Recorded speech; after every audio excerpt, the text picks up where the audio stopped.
ಚಿನ್ನದಿಂದ ಸುಖ ಸಿಗೋದಿಲ್ಲ ಅನ್ನೋದು ಎಲ್ರಿಗೂ ಗೊತ್ತಾಗಿದೆ.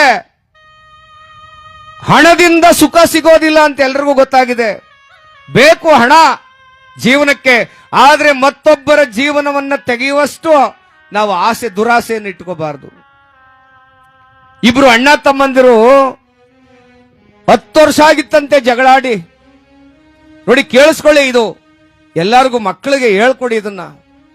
10 ವರ್ಷ ಆಗಿ ಜಗಳಾಡಿ ಅವನ್ ಎದ್ರ ಭದ್ರ ಮನೆನೇ, ಅವನ್ ಕಂಡ್ರೆ ಇವನ್ಗಾಗ್ತಿರ್ಲಿಲ್ಲ, ಇವನ್ ಕಂಡ್ರೆ ಅವನಿಗಾಗ್ತಿರ್ಲಿಲ್ಲ.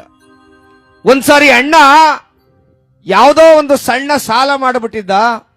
ಆ ಸಾಲಗಾರರು ಮನೆ ಹತ್ರ ಬಂದು ಅಣ್ಣನಿಗೆ ಹೊಡೆಯಕ್ಕೆ ಶುರು ಮಾಡಿದ್ರು. ಯಾರಣ್ಣನಿಗೆ? ತಮ್ಮ ಇದ್ನಲ್ಲ ಅವ್ರ ಅಣ್ಣನಿಗೆ, ಸ್ವಂತ ಅಣ್ಣನಿಗೆ ಹೊಡೆಯಕ್ಕೆ ಶುರು ಮಾಡಿದ್ರು. ಅಣ್ಣ ಹೊಡಿಸ್ಕೊತಾ ಇದ್ದಾನೆ, ತಮ್ಮ ಕಿಟಕಿ ಒಳಗೆ ನಿಂತ್ಕೊಂಡು ಆಗ್ಲಿ ಸುಮ್ನೂರು ಬಡ್ಡಿಯ ಇದನಿಗೆ, ಆಗ್ಲಿ ಸುಮ್ನೂರು ಬಡ್ಡಿಯ ಇದನಿಗೆ ಅಂತ ಇವನು ಇಲ್ಲಿ ಮನೆ ಒಳಗೆ ನಿಂತ್ಕೊಂಡು ನಗ್ತಿದ್ನಂತೆ. ಅವರು ಜಗಳ ಜೋರಾಯ್ತು. ಅಣ್ಣನ ಕಾಪಾಡೋರು ಯಾರು ಇಲ್ಲ. ಆಗ ತಮ್ಮನ ಹೆಂಡತಿ ನಾದ್ನಿ ಹೇಳದ್ಲಂತೆ, ನಿನಗೆ ನಾಚಿಕೆ ಮಾನ ಮರ್ಯಾದೆ ಇಲ್ವಾ? ಎಷ್ಟೇ ಜಗಳ ಆಡಿರ್ಲಿ, ಯಾರೋ 3ನೇ ಪಾರ್ಟಿ ಬಂದು ನಿಮ್ಮ ಅಣ್ಣನ ಹೊಡಿತಾವನೆ, ನೀನು ಕಿಟಕಿ ಒಳಗೆ ನಿಂತ್ಕೊಂಡು ನಗ್ತಾ ಇದೆಯಲ್ಲ, ನಿನಗೇನಾದ್ರೂ ಮನುಷ್ಯತ್ವ ಇದೆಯಾ? ನಾನು ಹೋಗಿ ನಮ್ಮ ಮಾವನ ಬಿಡಿಸ್ತೀನಿ, ನಮ್ಮ ಭಾವನ ನಾನ್ ಬಿಡಿಸ್ತೀನಿ ಅಂತ ಬರ್ಲೆತ್ಕೊಂಡು ಓಡಾಗಿ ಆ ಜಗಳಾಡ್ತಿದ್ದವ್ರನ್ನ ನಿಲ್ಲಿಸ್ರಯ್ಯ ಅಂತೇಳಿ ಬರಲ್ ಮುಂಡಿಲಿ ಹೊಡೆದು ಅವ್ರನ್ನ ನಿಲ್ಸಿದ್ಲು. ಆ ಕಡೆಯಿಂದ ಯಾರು ಸಹಾಯ ಇಲ್ಲ ಅಂತ ಅನ್ಕೊಂಡಿದ್ದಂತ ಆ ಅಣ್ಣನ ಹೆಂಡತಿ ಇದ್ಲಲ್ಲ ವಾರ್ಗಿತಿ, ಅವಳು ಒಂದು ಕೋಲ್ ಹಿಡ್ಕೊ ಬಂದ್ಲು. ನನ್ನ ವಾರ್ಗಿತಿ ಬಂದವಳೆ, ನನ್ನ ಗಂಡನಸ್ಸು ಕಾಪಾಡೋದಕ್ಕೆ ನಾನ್ಯಾಕೆ ಸುಮ್ಮನೆ ನಿಂತ್ಕೋಬೇಕು ಅಂತ ಅವಳು ಓಡ್ ಬಂದು ಜಗಳಕ್ಕೆ ಬಂದ್ಲು. ಒಳಗಡೆ ನಿಂತಿದ್ದಂತ ತಮ್ಮನಿಗೆ ನಾಚಿಕೆ ಆಯ್ತಂತೆ. ಅಯ್ಯಯ್ಯೋ, ನೆರ್ಮನೆಯಿಂದ ಬಂದಂತ ಹೆಂಗಸರು, ನಮ್ಮ ಅಣ್ಣ, ನನ್ನ ರಕ್ತ ಹಂಚ್ಕ ಹುಟ್ಟಿರುವಂತ ಅಣ್ಣ, ಅವನನ್ನ ಕಾಪಾಡ್ತಾವ್ರೆ, ನಾನು ನಮ್ಮ ಅಣ್ಣನಿಗೆ ಆಗ್ಲಿ ಅಂತ ಅವನು ಖುಷಿ ಪಡ್ತಾ ಇದ್ನಲ್ಲ, ನನ್ನಂತ ಜನ್ಮ ಬೇಕಾ ಅಂತೇಳಿ ತಮ್ಮನು ಓಡೋಗಿ ಆ ಜಗಳಾಡ್ತಿದ್ದವ್ರಿಗೆ ಹೊಡೆದು ದೂರ ಕಳಿಸಿದ್ನಂತೆ. ಯಾವಾಗ 4 ಜನ ಮಕ್ಕಳು ಮರಿಯೆಲ್ಲ ಸೇರ್ಕೊಂಡ್ರು, ಆ ಜಗಳಾಡಿ ಅಣ್ಣನ್ಗೆ ಹೊಡಿತಿದ್ರಲ್ಲ ಅವರೆಲ್ಲ ಎದ್ದು ಬಿಟ್ರಂತವ್ರು.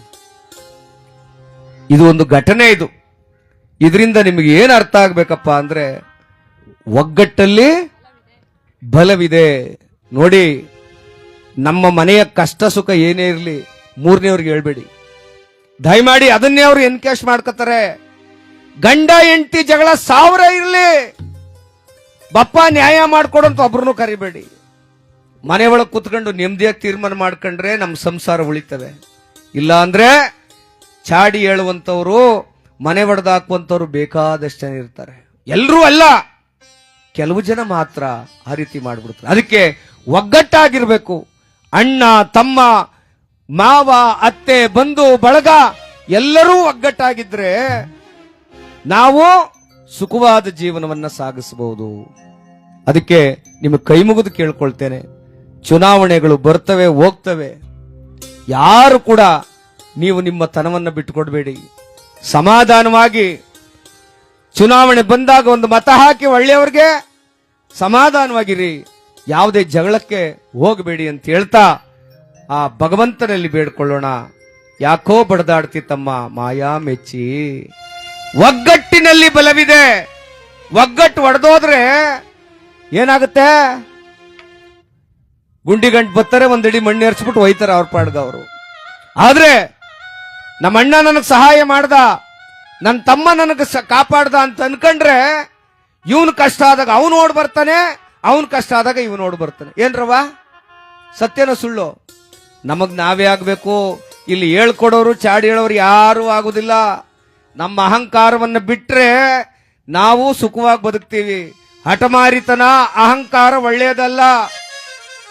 ನೋಡಿ, ಕೇವಲ ಆಸ್ತಿ ಮಾತಿಗೆ ನಮ್ಮ ಮಂಡ್ಯ ಜಿಲ್ಲೆನಲ್ಲೇ ಕೇವಲ ಸ್ವಂತ ತಮ್ಮನನ್ನೇ ಚಾಕುವಿಂದ ಇರ್ದು ಚುಚ್ಚಿ ಕೊಂದ್ಬಿಟ್ರಲ್ಲವ. ಈಗ 1-2 ತಿಂಗಳಲ್ಲಿ 3 ದಿನ ಮದುವೆ ಇತ್ತು ತಮ್ಮಂದು. ಕೇವಲ ಈಗೇನವರು ಸಾಯಿಸ್ತವ್ರೇನು 1000 ವರ್ಷ ಇದ್ದಾರಣ್ಣ 1000 ವರ್ಷ. ನಾಳೆ ದಿನ ಅವ್ರಿಗೂ ಸಾವು ಬರಲೇಬೇಕಲ್ವಾ? ಆದ್ರೆ ಸಾಯಿಸುವಂತ ಕೆಟ್ಟ ನಿರ್ಧಾರವನ್ನ ಮಾಡಬಾರ್ದಪ್ಪ ಯಾರು ಕೂಡ. ಅದಕ್ಕೆ ಹೇಳ್ತಾರೆ, ಯಾಕೋ ಬಡದಾಡ್ತಿ ತಮ್ಮ ಮಾಯಾ ಮೆಚ್ಚಿ ಸಂಸಾರ ನೆಚ್ಚಿ.